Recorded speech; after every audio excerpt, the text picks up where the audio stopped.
We are so grateful to be supported by sponsors like our friends at Chisos Capital. Everyone knows that raising capital is hard. And frankly, finding the next pool of entrepreneurs to get access to as limited investors is sometimes impossible too.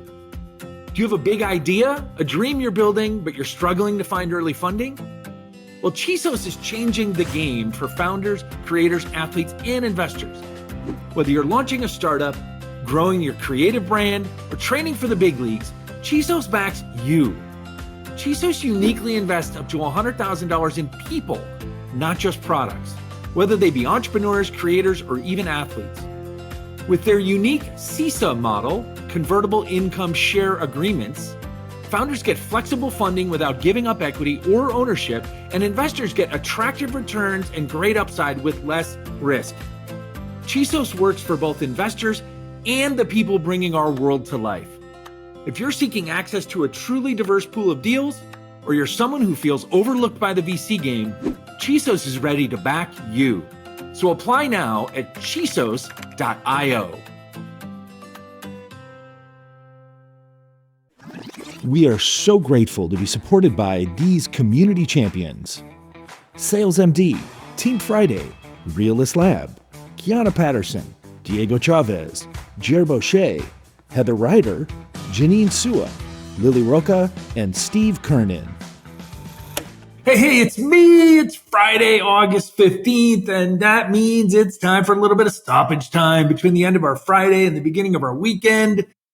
And man, it is an end of summer weekend. If you are a working parent, if you're an entrepreneurial parent, if you've got kids, school has started or school is getting ready to start. I know some friends in Arizona whose school started like 5 weeks ago, which I think is insane considering how hot it is at this time of the year in Arizona. But I also know some folks whose kids aren't going back to school until after the 1st of September. So we're either in that last few weeks of summer break and summer holiday, or the first few days of being back to school and back to the grind and a whole new kind of set of patterns. Here in Los Angeles, weather-wise, it's kind of funny as people are getting ready to go back to school in the fall, which I remember fondly from my daughter's days in school way back when.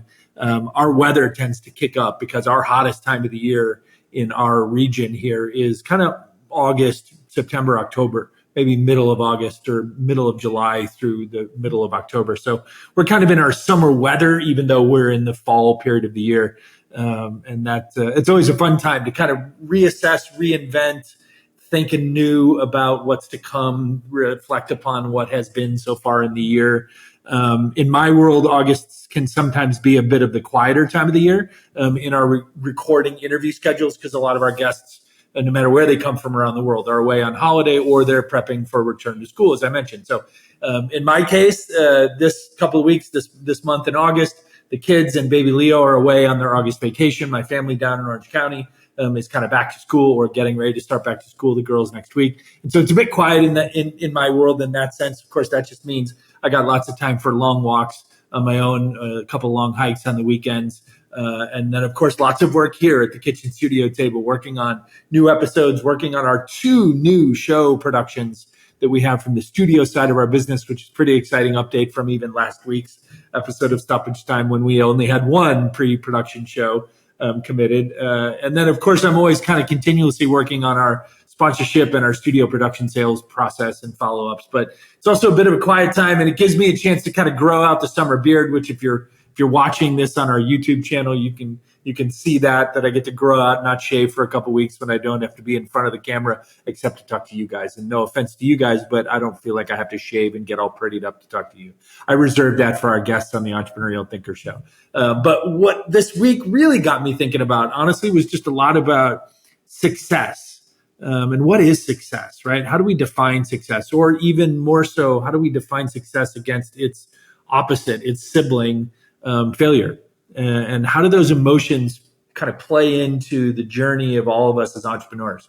And it really came to the front in this week's episode of Entrepreneurial Thinkers with Lauren Gregor, who's the founder of Rent-A-Romper. Rent-A-Romper, proud Rent-A-Romper water bottle owner here myself, based here in Los Angeles, who sat down with me a few weeks ago to talk about the sale of her startup this summer to another startup in the garment clothing reuse industry.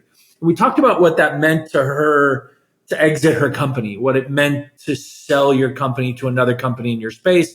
And really, honestly, we dove deep into just how it feels to let go of your startup baby.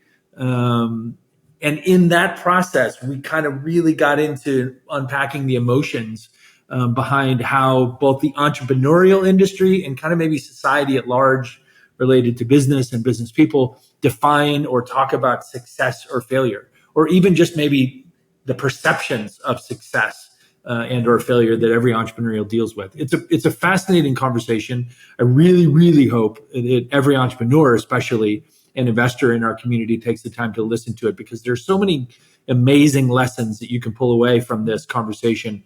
So many practical, honest admissions that Lauren shares with us. And as I listened back to the conversation before we released it this week, honestly, I was reminded of so much of my own journey and how much of Lauren's recent journey this summer I too experienced early in my entrepreneurial career and since then. And I share some of those stories of my own perspectives, my own anecdotes in this episode. And it really got me thinking about a lot in general this week about just kind of the knife's edge perception in the entrepreneurial life about what is a success or what is a failure. As a founder, I never experienced a wildly lucrative exit or company sale. Though I did have the great pleasure and tremendous learning experience of working at a fast growth technology company in the mid 90s that did go through an IPO, an initial public offering. And I'm old enough to remember that back in the startup days of the mid 90s to early 2000s, like having your company go public, like having an initial public offering of your stock, that was the dream. Like that was the apex goal for every young founder, every startup founder or entrepreneur. And then the next tier down was like the ability to build your business so successfully and so significantly that another competitor in your space, a larger company, would come along and want to acquire you, or you could exit the company successfully financially, right? That was what you chased. That was literally what kind of drove the dream, so to speak. But the rest of my entrepreneurial career has really just been peppered with what most people would call failures, or even maybe modest, like situational successes.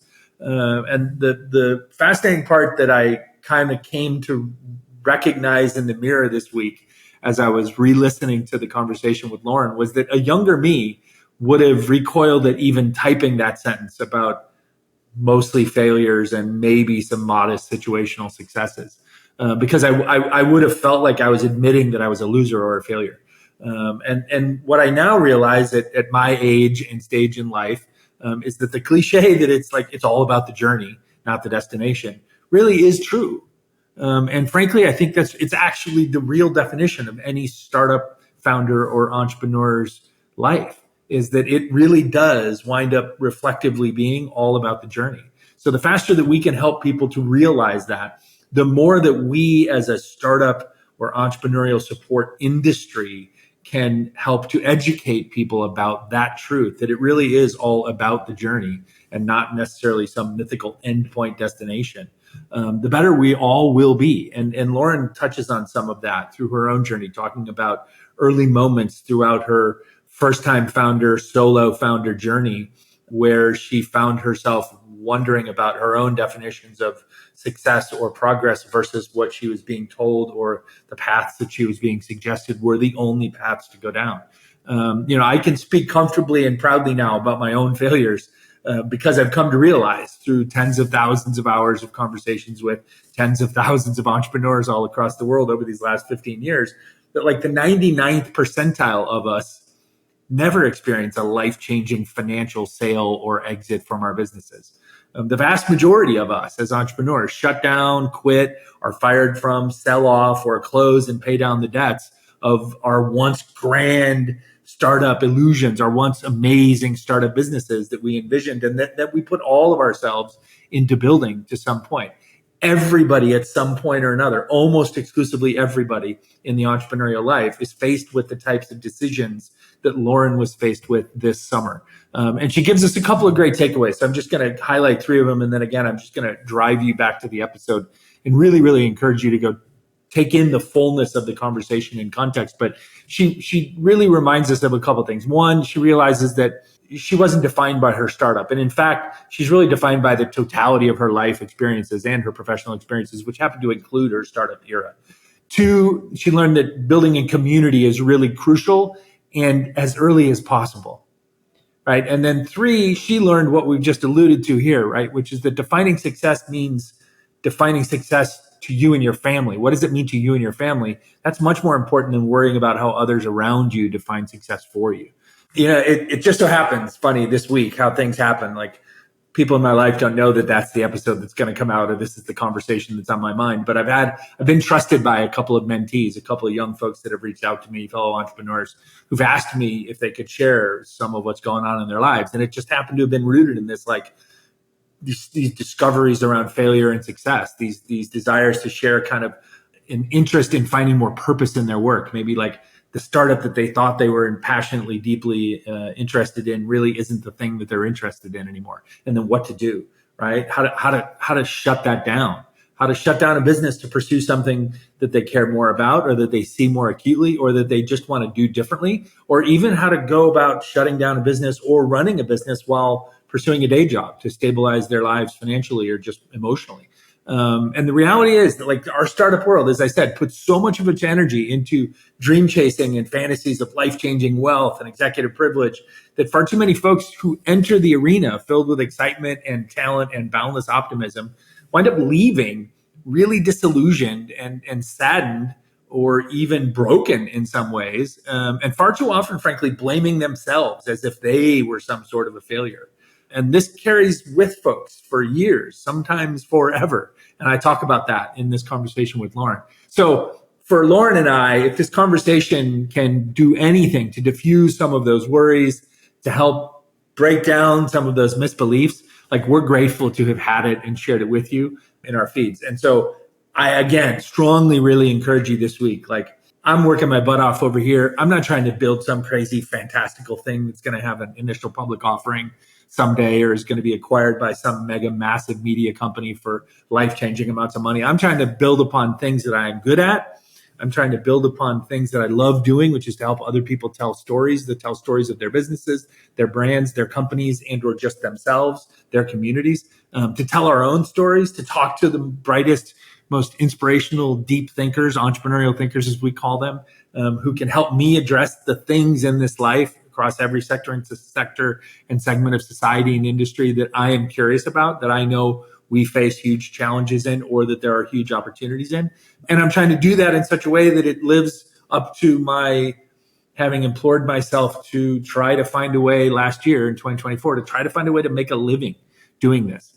So, like, that's an entrepreneurial journey that I'm on in building the Storytellers Company and building and expanding an entrepreneurial thinkers, adding shows like Stoppage Time, now working with studio clients to help their brands and businesses craft, curate, produce, and then release the best versions of audio and video storytelling for them via podcasts, adding that to their marketing stack. Like, that's the work I'm trying to do. And I hope that I am able to succeed enough to not only make a living, but to enrich myself and enrich the small group of people that are around us in a way that it's aligned with what we do. And Lauren is now on her search for what is going to be this next phase of her life, not just her entrepreneurial career, but her life that is going to combine all these lessons that we share with you in this conversation. So onward, upward we go into our weekend in August. I hope you find peace, love, joy. And actually now at this time of the year, I really hope you find some time outside in nature. And just remember, like, you entrepreneurs out there, like, you're never alone, and your life in its totality is worth more than just your startup. I'll see you right back here Thursday with a new episode of Entrepreneurial Thinkers and another great conversation with another incredible guest. And then Friday, I'll come right back here next Friday to spend some more stoppage time with you before we head into our weekend. So peace. We are so grateful to be supported by sponsors like our friends at Plain Text Capital. You know, investing in Web3 and cryptocurrencies isn't about jumping on the latest trends. It's about understanding where the market is headed and why. Plain Text Capital is a digital asset investment firm focused on long-term strategies backed by deep research, backing the best Web3 companies and protocols, and investing in the newest asset classes of the future. They believe that Web3 crypto will drive digital innovation for decades to come, creating significant value for investors. In fact, their team of highly skilled professionals work with institutions and serious individual investors who want clarity in a space full of hype and noise. So if you're looking to cut through the chaos and invest with purpose, Plain Text Capital brings a disciplined, high-conviction approach to investing. You can learn more and meet the team at plaintextcapital.com.